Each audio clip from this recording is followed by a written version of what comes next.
दराइश academy के platform से खुशामदीद। आज हम सीखेंगे कि आप लिस्टिंग अगर आपने अपलोड भी कर दी है, फिर भी आप ये कह रहे हैं कि यार हमसे गलती हो गई, ये लिस्टिंग में कोई गलत नंबर डल गया या नाम गलत लिखा गया है, उसकी लोकेशन गलत ली गई है, तो आप उसको किस तरह बदल सकते हैं। वो मैं आपको बताऊंगा कि आपने किस तरह उसमें ऐड कर सकते हैं। सबसे पहले आपने लिस्टिंग ये देखते हैं, ऐप को आपने ओपन करना है 6.0 को।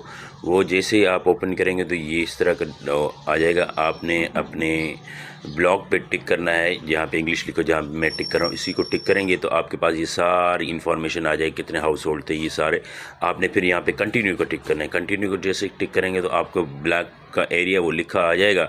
वो आपने फिर यहाँ पे कंटिन्यू को टिक करेंगे तो आपकी सामने सारी इन्फॉर्मेशन आ जाएगी। जहाँ पे ये 3 डॉट्स बने हुए, ये सारी इन्फॉर्मेशन होगी। नंबर कौन सा है, टाइप बिल्डिंग कौन सी, स्ट्रीट कौन सी, जो भी है वो आपके पास लिखा आ जाएगा। आपने 3 डॉट को टिक करना है। ये देखिए इसमें अपलोड है, एडिट है, डिलीट है। अगर डिलीट करना था तो डिलीट करें, अपलोड करना चाहे अपलोड करें सारी इन्फॉर्मेशन। और ये एडिट करना चाहते हैं तो आप एडिट भी यहाँ से कर सकते हैं। पूरा आप प्रोसीजर देख सकते हैं। वो बिल्डिंग में आपने अगर कोई एडिट करनी है कि भाई बिल्डिंग हमारी रेजिडेंशियल और मुआशी थी, वो भी आप टिक कर सकते हैं। उसमें जो तरमीम होती है वो भी आप बिल्कुल कर सकते हैं।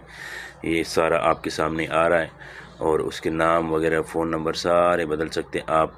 फिर इसको देखें, जहाँ पे एक और बिल्डिंग हम कर रहे हैं, होम है, तो आप उसको भी टिक कर सकते हैं। फिर आपने एक और, अगर जिसमें 3 घर थे या 2 घर होंगे, आप उनको किस तरह ऐड करेंगे, जिसमें आपने हाउस होल्ड 3-4 लिखे हुए, तो उसको भी आप तब्दील कर सकते हैं। उसका सारा तरीके का मैं वहाँ वो घर ओपन करता हूँ यहाँ पे, जिसके 3 हाउस होल्ड थे। वो आप देखें कि 3 हाउस होल्ड वालों को आपने इस तरह टिक करना है और फिर आपने एडिट को बटन को दबाना है। एडिट को बटन को दबाएंगे, तीनों का आपके पास फ़ोन नंबर, नाम और हाउस जो आपने नंबर है, हाउस होल्ड नंबर, वो सारा आपके पास आ रहा है। आपने 3 डॉट को टिक करेंगे तो सारी इन्फॉर्मेशन उसकी ओपन हो जाएगी।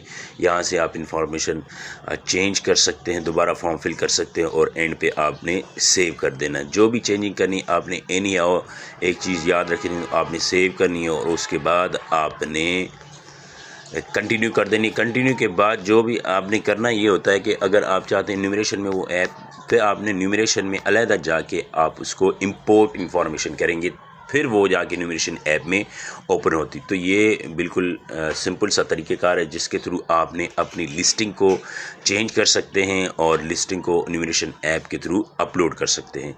तो दोस्तों, ये आपको वीडियो कैसी लगी आपने हमें कमेंट्स बॉक्स में बताना है। अगर अभी तक आपने हमारे चैनल सब्सक्राइब नहीं किया, चैनल सब्सक्राइब करें, लाइक करें, शेयर करें। बहुत शुक्रिया।